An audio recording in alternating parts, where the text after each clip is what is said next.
안녕하십니까. 유안타 증권에서 글로벌 마켓 담당하고 있는 구선영 연구원이라고 합니다. 오늘 저는 2021년 주요 이슈와 정책 결산이라는 제목으로 한 해를 마무리하기 이전에 미국, 유로존, 중국과 같은 주요국들의 매크로 관련 이슈들, 통화 및 재정 정책들에 관련해서 한번 정리해보고 넘어가고자 하는 의미에서 자료를 준비해봤습니다. 슬라이드 보시면서 다시 한번 말씀드리도록 하겠습니다. 네, 우선 컨텐츠 순서대로 말씀드리면 처음에는 2021년 각국 정책의 방향성이 분명하게 정의됐던 해, 또 2022년 주요 이벤트와 더불어 말씀드릴 예정이고, 미국과 같은 경우에는 바이든 정부의 출범 원년, 그리고 정상화 움직임에 관련돼서 전달드리고자 합니다. 다음으로는 유로존 같은 경우 변화보다는 안정에 집중됐던 한 해라는 제목으로 말씀드릴 예정이고, 중국과 같은 경우에는 현재의 안정과 미래의 가능성에 집중했던 한 해로 말씀 전달드리겠습니다. 우선 2021년 같은 경우는 각국의 정책적인 방향성이 굉장히 명확하게 드러났던 해로 정의해 볼 수 있습니다. 왼쪽에 제가 표로 정리해둔 글로벌 주요 이슈 파트부터 말씀드리도록 하겠습니다. 1월에는 바이든 행정부가 출범했으며 이후 대규모 코로나19 부양책들이 공개되었습니다. 3월에는 중국 양회가 있었으며 2035년까지 추구할 장기적인 목표가 제시되었고요. 7월에는 유럽연합이 기후변화 대응을 위한 정책 패키지인 Fit for 55를 발표했습니다. 즉 정책 측면에서 각국 정부가 추구하고 있는 목적이 분명하게 제시되었음을 확인하실 수 있을 겁니다. 2022년, 즉 내년에도 3월에 한국 대선, 4월에 프랑스 대선, 10월에 브라질 대선을 비롯해 정치적으로도 주목할 만한 이벤트들이 다수 존재한다는 사실을 확인하실 수 있습니다. 슬라이드 넘겨서 미국 먼저 말씀드리도록 하겠습니다. 미국의 2021년은 바이든 정부 출범의 원년이자 정상화 움직임이 시작되었던 해로 정의해 볼 수 있는데, 실제로 바이든 대통령은 지난 1월 행정부를 출범한 이후 정부 주도의 정책 지원을 강화하겠다는 의지를 지속적으로 밝힌 바 있습니다. 실제로 지난 3월에는 PAC라고 불리는 팬데믹 긴급 실업수당을 9월까지 연장하는 등 코로나19 사태 이후 시행했던 지원책들을 연장하는 모습을 보였습니다. 이후에도 바이든 정부는 기후변화 대응과 중상층 지원 등에 집중된 정책 패키지를 잇따라 마련했는데, 대표적으로는 다들 아시다시피 American Rescue Plan, American Jobs Plan, Infrastructure Bill, Build Back Better 순으로 진행되었으며, 아직 Build Back Better의 경우에는 의회 내부적으로 논의가 지속되고 있는 상황입니다. 코로나19 방역 전략도 위드 코로나로 전환하면서 그동안 시행했던 고강도의 봉쇄 조치도 점진적으로 완화하는 모습을 보였는데, 이는 오른쪽 차트에 제가 정리해둔 코로나19 이후 정상화 과정 및 경기 동향 차트에서도 확인하실 수 있는 상황입니다. 아래 코로나19 지표 중에서도 엄격성 지수를 확인해 보시면, 엄격성 지수란 각국의 봉쇄 정도를 나타내는 지수로 11월 미국 정부가 33개국을 대상으로 항로를 통한 입국을 허용하면서 해당 수치가 이전 10월 50.5pt에서 44.9로 급락하는 모습을 보였음을 확인하실 수 있습니다. 다음으로 통화정책 측면에서 2021년은 정책 정상화의 시작으로 볼 수 있는 테이퍼링 시행 시점과 속도, 구성 등에 대한 논의가 진행되었던 한 해였습니다. 바로 위에 차트에서 확인하실 수 있듯이 아직까지 연준은 미국의 기준금리를 낮은 수준에서 유지하고 있는 상황입니다. 바로 오른쪽을 보시면 한 해 동안 있었던 FOMC에서 어떤 내용들이 논의되었는지 표로 정리해 두었는데, 4월까지만 해도 연준은 인플레이션이 일시적 요인에 기인했다고 주장하며 테이퍼링이 아직 이르다고 판단한다는 말에 지속적으로 하는 모습을 보였습니다.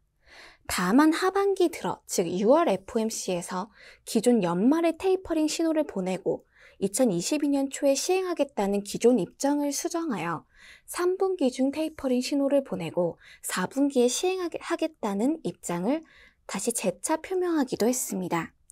이후 9월 FOMC에서 테이퍼링을 공식화했으며 시장에서는 파월 의장이 11월 FOMC 이후 테이퍼링을 발표가 굉장히 유력하다는 등의 발언을 지속적으로 하는 모습을 보였습니다. 실제로 시장 전망과 동일하게 11월 2일과 3일 있었던 FOMC에서 테이퍼링 시행이 최종 결정되었고 연준은 국채와 모기지담보부 증권 매입 규모를 각각 100억 달러, 50억 달러 규모로 축소하겠다고 발표했습니다. 또한 향후 연준의 경제 전망 변화에 따라서 매입 속도를 유연하게 조정하겠다고 발표하기도 했습니다. 즉, FOMC 이후 테이퍼링이 결정됨에 따라 시장의 관심은 최근 지속적으로 기준금리로 이동하는 모습을 보이고 있는 상황입니다. 다음으로 유로존 말씀드리겠습니다. 유로존의 2021년은 변화보다는 안정에 집중됐던 한 해로 정의해볼 수 있는데 유럽연합은 지난해에 있었던 브렉시트 이후 영국과 논쟁이 지속되면서 상호 이견을 좁히기 위한 협상이 지속적으로 진행됐던 해라고도 볼 수 있었습니다. 구체적으로는 북아일랜드 협정이 있으며 프랑스, 영국 사이에서도 어업권과 관련된 논쟁이 최근까지도 지속되고 있는 모습 보이고 있는 상황입니다. 또한 유럽연합은 기후변화 대응에 대한 강화 의지를 지속적으로 보이는 모습을 보였는데 해당 기조는 올해에도 지속되면서 지난 7월에는 Fit for 55라고 하는 정책 패키지가 발표되면서 유럽연합의 의지를 직접적으로 보여주는 모습 보이기도 했습니다. 또한 Next Generation EU라고 불리는 EU 회복 기금의 사용처가 결정되면서 향후에도 기후, 디지털로의 전환, 사회 부분에 집중된 투자를 지속하겠다는 의지를 보였습니다. 해당 그 기금은 내년도, 즉 2022년부터 시행되고자 하는 목표를 가지고 현재 추진되고 있는 중입니다. 바로 위의 표를 보시면 코로나19 사태 이후 정상화 과정과 경기 동향표를 살펴보실 수 있는데 다들 아시다시피 지난 7월에는 유럽연합이 백신 여권을 본격적으로 도입하면서 상호 간의 국경을 넘어선 이동을 허용하는 모습을 보였습니다. 여러 지표가 있지만 그 중에서도 이동성 지표를 살펴보시면 백신 여권이 도입된 7월 이후 이동성 지수가 급증하는 모습을 보였으며 엄격성 지수도 다소 완화되는 모습을 보였습니다. 물론 오미크론 사태가 발생하면서 11월 말 들어서 다소 증가하는 모습 보이고 있지만 현재 유로존이 갖고 있는 국경을 넘어선 이동의 추이, 즉 위드 코로나로의 전환은 내년도에도 이어질 가능성이 높다고 판단하고 있습니다. 다음으로 통화정책 측면에서 유럽중앙은행은 강도의 차이는 있었으나 팬데믹 긴급자산 매입 프로그램, 즉 PEPP를 통한 시장에 대한 지원은 지속하는 모습을 보였습니다. 하반기 불거졌던 인플레이션의 경우 중장기적인 추세, 즉 향후 경제 전망을 보면서 속도 조절 등을 통해 대응해왔던 상황인데 이는 오른쪽에 제가 ECB 통화정책 세부적으로 어떤 내용들이 논의되었는지 정리해둔 표에서도 확인하실 수 있습니다. 1월만 해도 ECB는 경기 회복에 대한 자신감을 드러내며 PEPP 시행 기간 중 배정된 금액을 모두 소진할 필요가 없다고 명시하는 모습을 보였는데 향후 인플레이션에 대한 논의가 지속적으로 진행되면서 PEPP 매입 속도를 조절하면서 현재 금융 상황에 대응하는 모습을 보였습니다. 다만 지속적으로 언급했던 사항은 PEPP 속도 조절은 단지 정책의 재조정에 불과하지 테이퍼링을 시행하고자 하는 목적이 아님을 분명하게 드러내면서 대응하는 모습을 보였는데 일례로 7월 하반기 들어서 인플레이션이 굉장히 크게 대두되자 인플레이션 목표치를 수정하면서 기준금리 포워드 가이던스를 7월 ECB 통화정책 회의에서 변경하는 모습을 보였습니다. 또한 9월에는 기준금리는 동결했으나 4분기 중 PEPP 매입을 기존 2분기, 3분기 대비해서 완만하게 진행하면서 현재 경제 상황에, 즉 향후 전망에 대응하겠다는 의지를 보였습니다.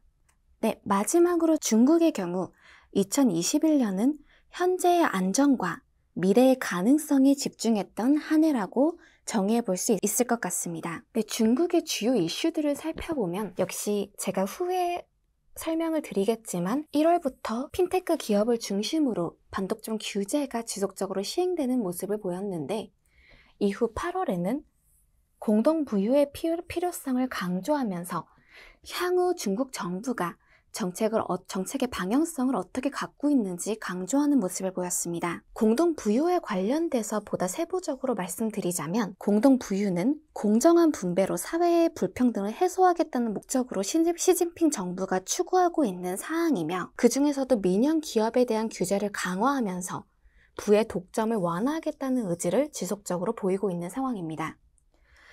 시진핑 정부의 공동 부유는 하반기 들어 중국 정부의 산업별 규제 강화로 이어지는 모습을 보였는데 오른쪽의 표에서 정리됐다시피 빅테크, 게임, 사교육, 부동산을 시작으로 중국 정부의 규제는 현재에도 지속되는 모습을 보이고 있는 상황입니다. 최근 부동산 섹터와 관련돼서는 대출 규제를 완화하는 듯 다소 완화된 모습을 보이고 있지만 빅테크에 관련된 규제는 국가 반독점국을 공식적으로 출범하면서 시장 내 자유경쟁을 보장하겠다는 명목 아래 기술기업에 대한 규제는 강화하고 있는 상황입니다. 지금까지 제가 말씀드렸던 내용을 종합해보자면 향후, 즉 미래를 살펴보기 위해서는 과거와 현재를 먼저 봐야 된다는 말이 있습니다. 2022년을 앞두고 올해 있었던 주요국들의 정책과 통화정책의 방향성을 다시 한번 살펴보시면서 내년도 전망과 증권 그리고 투자 목적에 대해 다시 한번 생각해 보시고 방향성을 결정 지으시는 데 도움이 되시기를 진심으로 바라겠습니다. 유안타증권의 고선영 연구원이었습니다. 감사합니다. 티레이더 유안타 티레이더 투자